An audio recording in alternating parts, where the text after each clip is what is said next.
The rain patters softly against my window, streaking the glass and bending the lights of the Seattle skyline beyond into wavering shapes. I sit cross-legged on my sofa, staring at the lone chocolate cupcake on the coffee table before me. A single candle, never lit, leans slightly in its center. 30 years old today. The big 30. And somehow, absolutely no one has remembered. I glance at my phone for the 15th time in 10 minutes. Still no missed calls. No new messages. Just the blank black screen reflecting my own face back at me. The wall clock clicks to 8 p.m. its sound final, almost mocking. Something inside me sags. It's official now. My milestone birthday has slipped by unnoticed, unacknowledged by the very people who gave me life.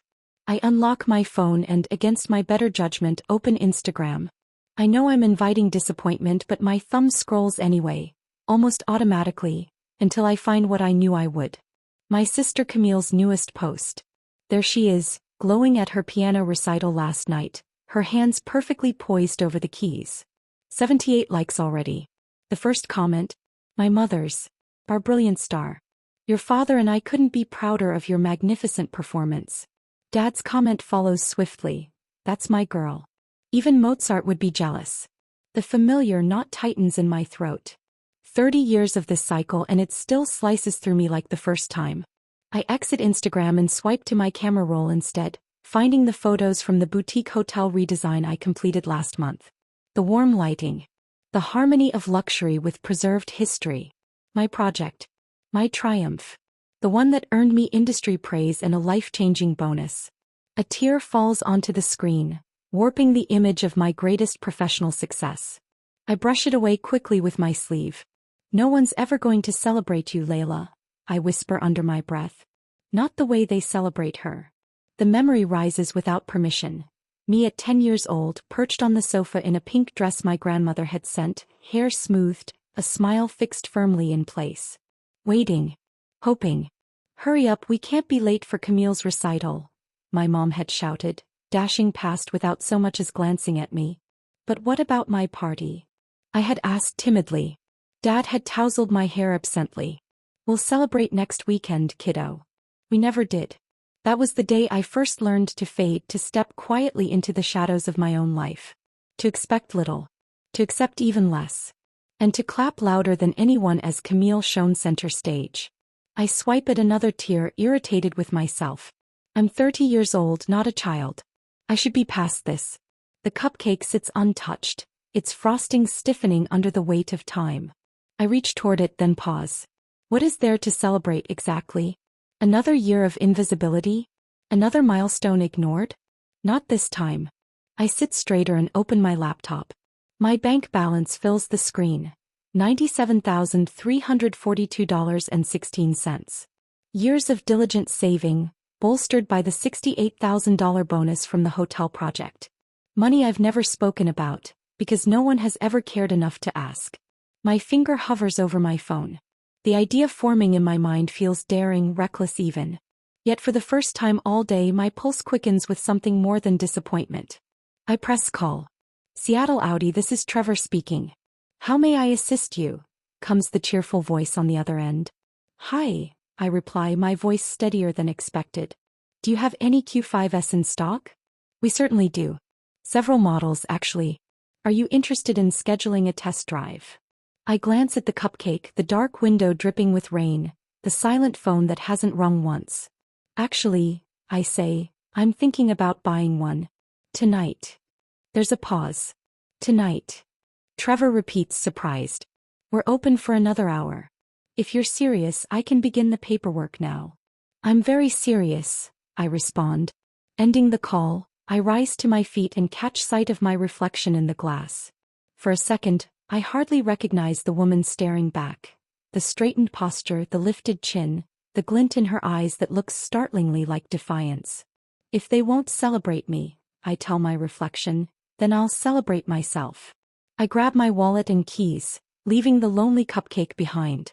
Outside, the rain has eased, and though the clouds remain heavy, I imagine stars waiting above them.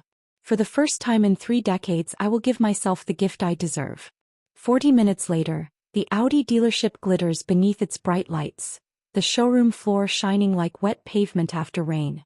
My heart pounds as I push open the glass doors. A man in a crisp shirt steps forward, his practiced smile both professional and welcoming. Good evening, welcome to Seattle Audi. I'm Trevor. What brings you in tonight? I called earlier about the Q5, I say, my tone more assured than I feel. I want to buy one. Today. His brows lift briefly in surprise, but he quickly nods. Of course. Let me show you our selection. We move across the showroom lined with sleek machines. In the corner sits a midnight blue Q5, gleaming under the lights as if it has been waiting for me. I run my fingers along its polished surface, catching a warped version of myself reflected back. Someone with purpose, someone claiming her space. Would you like to take it for a test drive first? Trevor offers. No need, I reply, my voice clear. This is the one. In the finance office, a woman with streaked silver hair slides documents across the desk. When we reach the payment details, she looks up expectantly. How would you like to handle the financing? I'll be putting down $60,000 cash, I answer. The words feel strange as they leave my lips. I'll finance the rest. The finance manager's brows lift ever so slightly, a flicker of surprise I've learned to recognize over the years. People always assume less of me. That's quite a down payment, she remarks, fingers moving across her keyboard. May I ask what you do for work, Ms. Blake? Interior architect, I reply. I just finished redesigning a boutique hotel. I leave out the part about the accolades the magazine features, the hefty bonus. Let them wonder. When the final documents slide across the desk, my hand trembles slightly as I sign, though my resolve doesn't. My name scrawled in ink feels almost unreal, as if I've just claimed a new identity. The key fob in my palm carries a weight that feels solid, grounding. Congratulations on your Audi, Trevor says as he escorts me toward the car, grinning like he played a role in its creation. The midnight blue paint gleams beneath the showroom lights, my reflection bending across its curves. For a heartbeat, I barely recognize myself. The squared shoulders, the lifted chin, the subtle glow of defiance. Back at my apartment, I can't resist looking over my shoulder at the car as I walk inside. It seems to stand guard beneath the streetlight, bold and unapologetic. Inside, I grab my phone and pause over the camera icon, then snatch my jacket instead. No, this needs to be done properly. Half an hour later, I'm standing in Cary Park, the Seattle skyline sprawling before me, the Space Needle glowing against the night. I angle the car with the city lights as a backdrop, watching how the paint captures every glimmer. Snap after snap until one feels perfect. The caption takes longer. I type, delete, retype, hesitate. Finally, I settle on, happy birthday to me. Dream car, dream life. My finger hovers over post for almost a full minute. This isn't just about buying a car. It's about claiming my own worth, something my family never granted me. I press send before doubt can creep in. The notifications start instantly. Former classmates, old friends, colleagues from the design world. Likes roll in, comments flood. Layla, that's stunning. Happy birthday, you deserve it. Didn't know you were into Audis. Congrats. The praise feels validating, but then my phone buzzes with an incoming call. Mother. Her name glares on the screen. I let it ring 3 times before answering. Layla Jean Blake. Full name. Always a bad omen. Where did you get that kind of money? Not a happy birthday. Not even a how are you. Just suspicion, sharp and immediate. Hello to you too, Mom. I lean against the Audi's hood, its cool surface grounding me. I earned it. That car costs more than some people make in a year. Harold. Come here. Your daughter says she bought a luxury car outright. The line shifts. Layla? Dad's voice, stern and heavy, the same tone he used when I was 16 and missed curfew. Is this a lease? Because financially this seems. It's mine, I interrupt. Mostly cash. Bonus from the Fairmont project. Silence. I can practically hear him recalculating, reevaluating. Well, that's rash, he finally mutters, sounding unsure for the first time in years. My phone buzzes with a text. Camille. Well, didn't think you could swing something like that. Mom and Dad are losing it all. Seconds later, the family group chat erupts. Message after message about my purchase, my extravagance, their questions. Not a single one acknowledging what day it is. Mother comes back on the line. We need to discuss this. Family dinner. Tomorrow night. 6 o'clock. Is that an invitation or a summons? I ask, surprising myself with the bite in my voice. This is family, Layla. We're worried. I glance at the clock. 9:43 p.m. My birthday almost over, still ignored. Fine. But I'll be driving myself. When the call ends, I slip into my Audi, resting my hands on the steering wheel. The silence inside feels thick, protective. Tomorrow will be a battle, but tonight still belongs to me. I start the engine and head downtown, neon lights reflecting off rain-slicked streets. I stop at a small bakery near Pike Place just as they're closing. The woman behind the counter looks up with a kind smile. You just made it. What can I get you? A birthday cake, I whisper. Just a small one. She shows me a simple chocolate cake with buttercream. Any message? I hesitate, then nod. Happy birthday, Layla. From me to me. Her eyes soften as she pipes the words. No judgment, only quiet empathy. Hope it's a good one. Despite everything, she says gently as she boxes it. Back in my car, the cake sits in the passenger seat like a companion for the ride home. In the reflection of the window, I see myself differently. Not the forgotten daughter, but a woman who has finally chosen her own worth. The candle won't matter. The family won't matter. This year I celebrated myself. And that's enough. The next evening, my new Audi crunches over the familiar gravel driveway of my parents' Bellevue home. The reckoning has arrived. I park deliberately beside Dad's no-nonsense sedan, the stark contrast between our cars standing like a metaphor for the rift between us. Through the wide bay window I see their silhouettes. Mom, Dad, Camille watching my arrival. Their faces shift from smug disapproval to startled recognition as their eyes land on the gleaming Audi.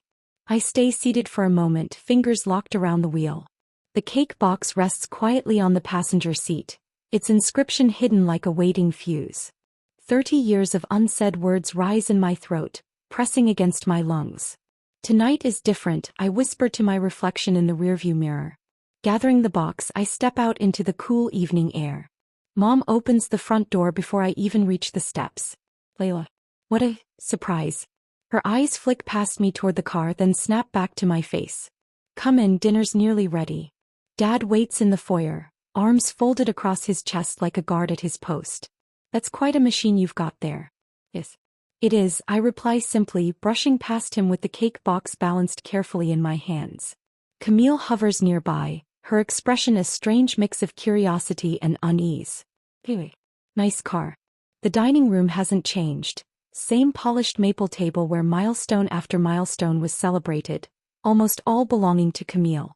The chandelier above scatters light across sparkling crystal glasses and fine china, the kind reserved for occasions that never included my birthdays.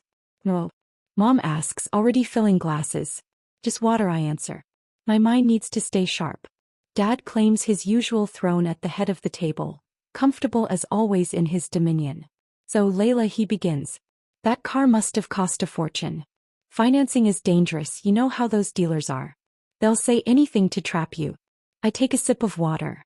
No financing required for most of it. The silence that follows is dense, a physical thing pressing down on the room. Mom fusses over the pot roast, her way of filling the void. Dad clears his throat again and again. Camille breaks the tension.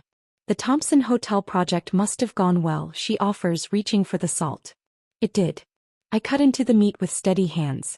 The client was very pleased. Dad stabs at his plate. Hotels are a gamble. Tourism is unpredictable. You should be focused on retirement accounts, not flashy cars that lose value the minute you drive them off the lot. Harold, Mom warns softly. What? His fork clatters. I'm only saying what any responsible parent would. Big purchases at her age. I keep eating, methodical, his words falling over me like background noise. Different lecture, same theme. Too expensive. Too risky. Wrong choice. I've been listening to the same script my entire life. Dinner crawls along with small talk. Weather. Camille's upcoming recital. The neighbor's remodeling project. Not a single mention of my birthday. When the plates are cleared, I rise and fetch the cake box I had set on the sideboard. Placing it squarely in the middle of the table beneath the chandelier, I peel back the lid with deliberate care. Happy birthday, Layla. From me to me. The words stare back in graceful frosting script. Mom gasps, her hand flying to her mouth. Well, Layla, we don't. For 30 years I cut in, my voice steady, my birthdays have been invisible. While Camille's were treated like national holidays. Dad shifts uncomfortably. Now that's not really fair. Isn't it? I lock eyes with him. My 16th birthday. You handed me a generic grocery store cake. Camille's? A catered party with 50 guests. Mom's eyes glisten. We never met. My 20th birthday landed on Camille's graduation. Not only did you forget, you booked a family vacation to celebrate her. I wasn't invited because someone had to watch the house. Camille's mouth falls open. I never knew that. And this year I continue, strength growing in my voice, not even a text. Not one word. Silence. The ticking grandfather clock fills the void, each second heavier than the last. I square my shoulders. So yes, I bought myself the gift I deserve. Because I don't need anyone's approval. But $50,000 on a car? Dad sputters. That's reckless. Is it? I fire back. That hotel redesign you haven't asked me a single question about? I turned a failing property into a thriving destination. Increased revenue by 35%. Won an industry award. I paused, letting it sink in. And earned a $68,000 bonus. Mom gasps, tears threatening. That money is mine. Earned by me. My work. My skill. My worth. I inhale deeply. After 3 decades of being ignored, I finally acknowledged myself. Mom dabs her eyes. We never wanted you to feel invisible. It's not about what you wanted, I cut in, steady but firm. It's about the choices you made. For 30 years. Time and again. Dad stares down at his plate, uncharacteristically quiet. Camille looks stricken, torn between guilt and recognition. I should have noticed. I was so wrapped up in being celebrated, I never saw how much you were overlooked. You benefited from it, I reply, sharper than I intend. But you weren't the architect of this family's hierarchy. They were. I turn my gaze back to my parents. I don't need apologies. I don't expect you to change. I'm simply stating what's true. You built a family where one child mattered and the other didn't. And I've finally stopped pretending it's acceptable. I close the cake box gently and leave it at the center of the table. The cake is chocolate. Dad's favorite. I sling my purse over my shoulder, my smile strange and unfamiliar on my lips. Consider it my birthday present to all of you. Raindrops scatter over my windshield like tiny shards of glass, each glimmering under Seattle's city lights. I guide the Audi down quiet streets, my fingers wrapped tight around the leather steering wheel. With every mile that widens the gap between me and my parents' Bellevue house, the weight in my chest eases. The confrontation replays in my mind. Their stunned faces when I lifted the lid of that cake box. The silence that followed every word I spoke. For 3 decades, my birthdays had been overlooked while Camille's were celebrated with grandeur. And yet not once did my voice falter tonight. I drive past the Space Needle, glowing brilliantly against the night sky. From certain spots in the city, it resembles a spacecraft preparing to ascend into the stars. Tonight it feels more like a signal. A reminder that sometimes you must rise to impossible heights just to be acknowledged. When I finally pull into my apartment building's garage, I linger inside the car, watching the rivulets of rain streak across the glass. The Audi still carries that intoxicating new leather scent. The dashboard casts a calming blue glow in the dark interior. This isn't just a vehicle. It's tangible proof that I can give myself what no one else ever did. Inside my apartment, everything looks the same, the furniture, the artwork. But the air feels different. Charged. As if the Layla who stepped out this morning is not the same woman returning tonight. My phone buzzes. Once. Twice. I pour myself a glass of wine before checking. 3 messages from Mom, 1 from Dad and 1 from Camille. Mom's first, we never meant to hurt you. Please understand. The second, your father and I love both our girls equally. Always have. The third, call me back. We need to talk as a family. Dad's message is clipped, uneasy. Family unity matters more than any misunderstanding. Don't let this cause a rift. A misunderstanding. As if 30 years of the same dismissive pattern was a mere oversight. I sip my wine and finally read Camille's. Can we meet tomorrow? Just us. Coffee at Elm Street near Pike Place. 10 a.m.? I stare at her text for a long moment. Of all the reactions I anticipated, my sister asking to meet me alone was the least expected. My thumb hovers before I reply. I'll be there. To my parents. I send nothing. The next morning dawns gray with fog curling low over Elliott Bay. I arrive 10 minutes early to the coffee shop and pick a seat near the window, keeping watch for Camille. She appears 5 minutes late, her graceful posture unmistakable even dressed casually. Our eyes meet and I catch something rare in her face, fragility. A kind of exposed softness I've seldom seen. I got you a latte, I tell her as she sits. Thanks. She clutches the cup but doesn't drink. Layla, her voice breaks, tears welling instantly. I freeze, startled. In 30 years I've only seen Camille cry twice. Once when she broke her wrist at 14 fearing she'd never play piano again, and again when Juilliard sent her acceptance letter. I never saw it before, she whispers, blinking fast. I was so caught up in my own life. Her confession hangs heavy between us. The first raw honesty we've shared as adults. Did you really never notice? I ask quietly. All those years. She drops her gaze to the untouched latte. I think I assumed you were fine with it. You were always cheering the loudest at my recitals. I thought that was enough. She looks up, tears spilling. But no one ever came to your architecture exhibits. Not even me. The words sting, though they only confirm what I already knew. I never once defended you, she continues, voice steadier now. Not when Mom and Dad forgot your high school graduation party. Not when they pushed aside your college graduation dinner for my concert series. She reaches across the table, taking my hand.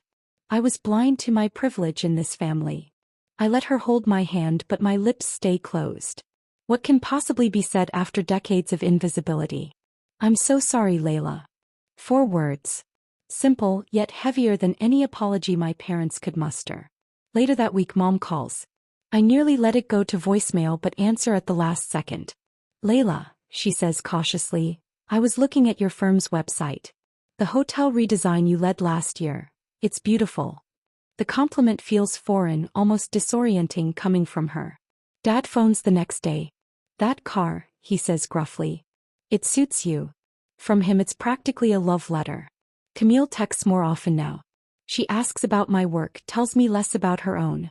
In the family group chat she makes sure to include me, correcting our parents when they slip into old patterns of overlooking me. I watch these tiny shifts warily. 30 years of habits don't vanish overnight.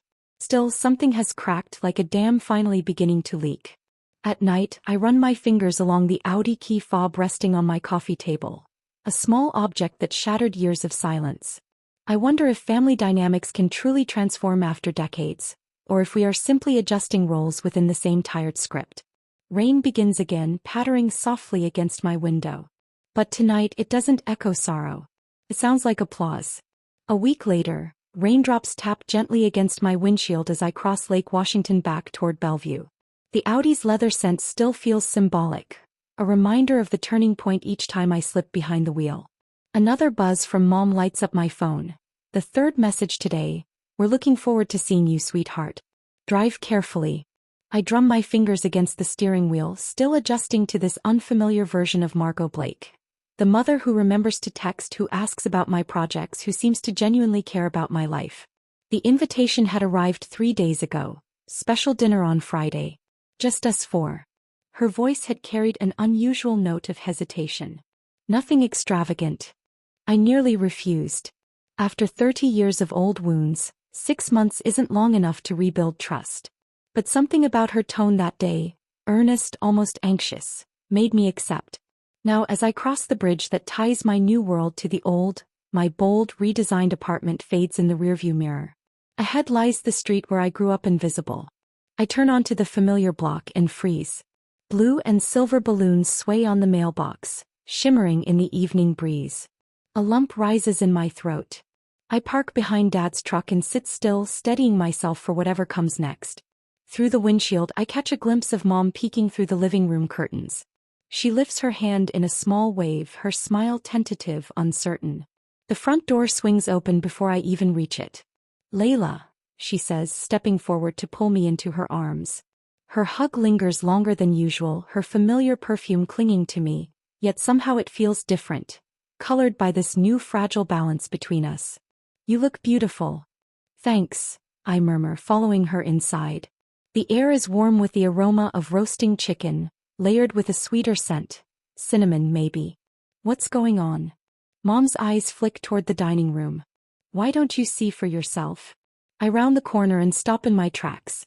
The dining room, usually dressed with plain white plates for family dinners, now gleams with the finest china and crystal glasses. In the center, a vase of fresh flowers stands proudly beside a large white box from Macrina Bakery. Blue and silver streamers dangle from the chandelier like celebratory ribbons. Surprise, Dad says, rising a little stiffly from his chair. Better late than never, I guess. Camille steps out from behind him, clutching a neatly wrapped package. Happy belated birthday, Layla. I stay rooted in the doorway, unable to fully absorb what I'm seeing. Dad gestures toward the bakery box. Go on, he says, voice rough with something close to embarrassment. Open it. With trembling fingers I lift the lid. A chocolate cake with buttercream frosting rests inside. The words Happy belated 30th birthday, Layla written across the top in elegant blue script. I know we can't change the past, Dad adds, keeping his gaze somewhere just beyond my shoulder. But your mother and I have been reflecting. About how we've, well, he pauses searching. Not been as attentive as we should have. The understatement settles in the air, heavy with unspoken history. 3 decades of overlooked birthdays, dismissed milestones, and ignored accomplishments reduced to not attentive enough. Camille steps closer, pressing her package into my hands. Open mine first. I peel back the wrapping to reveal a sleek black frame. Inside, mounted behind glass, is a professional photograph of the hotel lobby I redesigned. The very project that won me the bonus, the confidence, and the car that sparked everything. Next to it, she'd placed the glowing review from Seattle Architecture Monthly, praising its daring vision and flawless execution. I had it printed and framed, Camille says softly, watching my reaction. I thought you might want it for your office. Thank you, I whisper, genuinely touched. My throat tightens. This is perfect. We sit for dinner, the conversation awkward but genuine. Mom serves chicken marsala, my favorite dish. I can't recall the last time she made it for me, though she's cooked it countless times for Camille. Dad attempts small talk about my current projects, his questions clumsy but at least sincere. Camille fills gaps with anecdotes from her studio. We wanted to make up for missing your birthday, Mom explains. It's been so long since we've served a cake. Her words strike me, not acknowledgement of decades of neglect, but of a single missed occasion. Dad nods, carving into his slice. Your mother feels awful about it. I set my fork down. It wasn't just my 30th birthday, Dad. The table falls silent. Dad shifts uneasily, glancing at Mom. I know, Mom admits finally. We've missed a lot, and we've made you feel less important. Second place, I murmur, or no place at all. The half-eaten cake sits between us as I continue. I appreciate tonight truly. But I need you to understand, it's not about making up for forgotten birthdays. I'm not here for guilt-driven gestures. I meet each of their eyes in turn. Dad still struggling to comprehend my career. Mom trying yet not quite grasping the depth of it. Camille, whose regret seems the most real. What I want is respect. To be recognized. To have my achievements matter. To be seen in this family. Dad clears his throat. Of course you matter, Layla. You always have. Have I? My voice is steady, sharp but not cruel. When was the last time you came to one of my design showcases? When did you ask about my projects without me bringing them up first? When did you ever put something of mine before Camille's? Silence. Thick and undeniable. This will be different now, Mom says firmly, reaching for my hand. I let her grasp it, but I keep my voice even. Things are already different, because I'm different. I decide my worth now, not anyone else. The words don't burn. They don't lash out. They simply land in the room like truth. For the first time the balance shifts. I am no longer the overlooked daughter begging for attention. I am the woman setting her own terms. Fair enough, Dad says at last, nodding slowly. We've got catching up to do. Camille lifts her water glass, eyes glistening. To new beginnings. And better birthdays. I raise my glass to meet hers, scanning the faces around the table.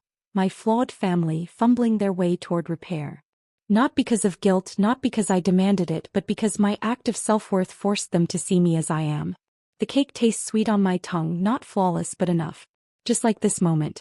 Imperfect, but maybe exactly what I need. To new boundaries, I add, my voice strong. And to celebrating ourselves when no one else remembers to. A year later, the soft chime of my phone pulls me from sleep. Blinking at the screen, I'm startled to see a message from Dad. Happy birthday, Layla. Hope it's a good one. It's simple, brief, but worlds apart from the silence that filled last year. As I brush my teeth, more notifications light up my phone. Mom sent a bouquet. Camille wants to take me out for lunch. My colleagues have organized something at the office. The contrast to my 30th birthday strikes me like sunlight breaking through after endless storms. Sliding into my Audi, I let my hand trail across the smooth leather steering wheel. For the past year, this car has reminded me daily of the moment I chose myself. Today it carries me toward a birthday others finally remember. At the design firm, I'm greeted with champagne and a towering chocolate cake. My assistant, Ben, raises his glass in a toast. To Layla, whose redesign of the Harborview Hotel secured us the Westlake Tower contract. The client specifically asked for you.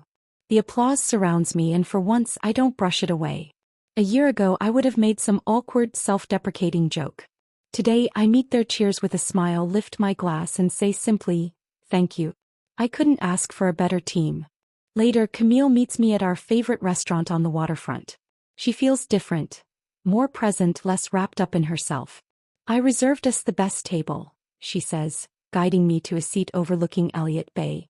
Then she slides a small box across the table. It's not much, but inside is a silver compass pendant. The card reads, for the woman who found her own direction. It's perfect, I say, genuinely touched. Camille reaches for my hand. I've been thinking about what you said last year, that you always felt invisible. I never realized the cost of having you cheer for me all those years. I clasped the pendant around my neck. We can't change the past. No, she agrees softly, but I can do better now. After lunch, I drive up to Cary Park. From the viewpoint, the Seattle skyline stretches before me, the Space Needle cutting into a rare September blue sky. My phone rings. It's Mom. Happy birthday, sweetheart, she says, her voice warmer, gentler than usual. Did you get the flowers? They're beautiful, Mom. Thank you. Pause. Your father and I were wondering, would you join us for dinner this weekend? Nothing fancy, just family. Family. The word feels different now, lighter. No longer burdened with disappointment or expectation. I'd like that, I reply. Saturday works.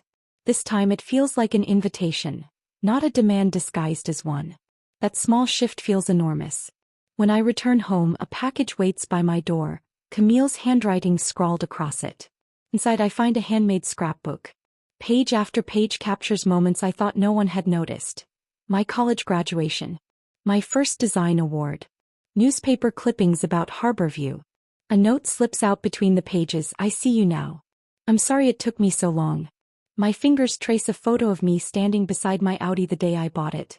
The day I stopped waiting for validation and claimed it for myself. I slide open my desk drawer and add a recent picture. Me with my design team at the Harborview opening. It feels like the missing piece of the story. Afternoon sunlight pours through my window as I weigh my evening. Dinner with my parents this weekend. A birthday gathering with friends at Elliott's Oyster House. Both options remain open. Neither feels heavy with obligation. For the first time, the decision is truly mine. I fasten Camille's compass pendant around my neck and study my reflection. Staring back is a woman who has finally realized her worth never depended on anyone else's recognition. It was always there, just waiting for her to claim it. My car keys glint in the light on the counter. The Audi wasn't just a purchase. It was a statement, a vow to myself. Never again would I wait for others to acknowledge my milestones. Some gifts don't just change what you own. They change who you become.